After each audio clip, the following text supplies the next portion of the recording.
So, one of the biggest, if not the biggest mistake to make in the middle of an argument or any kind of difficult conversation is to, instead of listen to what the other person is saying, planning what you're going to say next.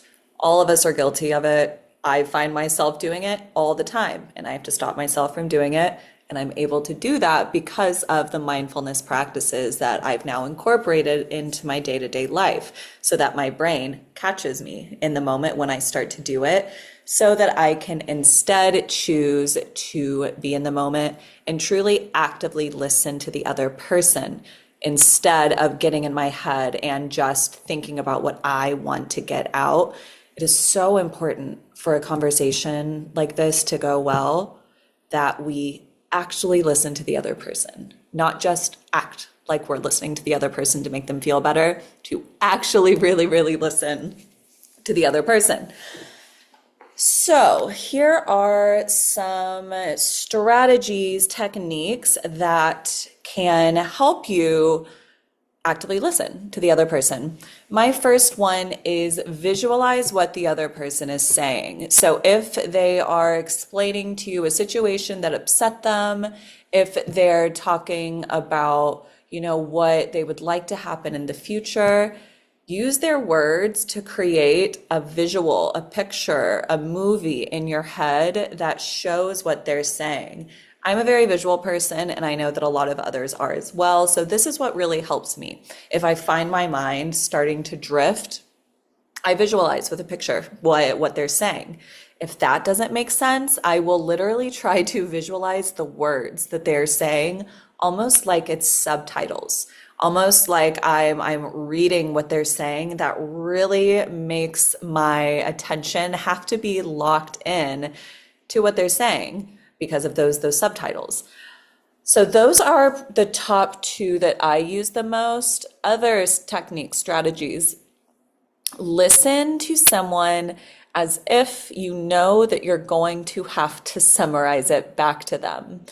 Sometimes actually summarizing it back, or even just restating it back, something back to them that they said, is really, really good in itself, because that's very validating for the other person. So, for example, if they're telling you, it really, really upsets me whenever you don't take the trash out whenever it's full. It really makes me feel like you don't care. You never want to do anything around the house. Instead of you automatically being in your head thinking, well, you never do this, you never empty the dishwasher whenever it's empty. Instead, visualize you not taking the trash out, visualize what the other person is talking about, and then restate it. Be like, okay, all right, I understand why it bothers you when I don't take the trash out. Just restating it back to them. That anything you can do to gradually bring the other person's defense down is going to make things go smoother and smoother. Another thing that's really, really, really important is don't interrupt. That's key for active listening, is letting them actually finish what they're saying before jumping in with what you're going to say. So then really, really become comfortable with pausing. Even if they are pausing to think about what they want to do next, resist the urge to jump in until it is clear they're done speaking. Strengthening this ability comes from mindfulness practice, comes from being able to watch yourself in the moment and stop yourself from just reacting. We're not reacting. We are choosing to respond. We are consciously choosing all of our words, all of our actions. This comes from that ability to be very present, mindful, and grounded. And then last one is asking clarifying questions. So as they're speaking, even if you understand what they're saying, just listening to them with the expectation of yourself, I need to ask questions about what they're talking about.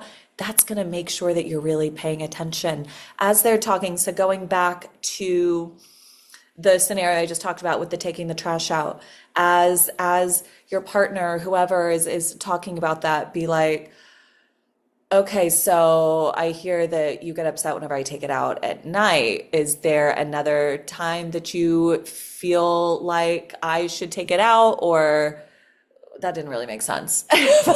So let me think. So someone's telling you, it really bothers me whenever you don't take the trash out at night. Be like, okay, I hear you. Is there, what would you prefer me to do instead? That answer is kind of obvious, but asking clarifying questions. Another example of that would be, can you tell me more about why that upsets you? Can you help me understand why that makes you feel like I don't care? Those are better examples. But asking questions as the other person is speaking, that's going to really make sure you are in the moment and are actually absorbing what they're saying. But it's also going to, again, really help them feel heard, which is going to open them up even more to what you want to say. Validating the other person's experience is very, very important. So the next lesson in this module will be giving you some examples of some validating statements that you can say. So an example of that would be, I'm really trying to understand your side. What I'm hearing is you don't like when I do this because it makes you feel this. Those are validation statements, and I'll provide a list of those as a PDF in the next lesson. But those are also really good to throw in as someone is explaining their point of view. I'll see you in the next video.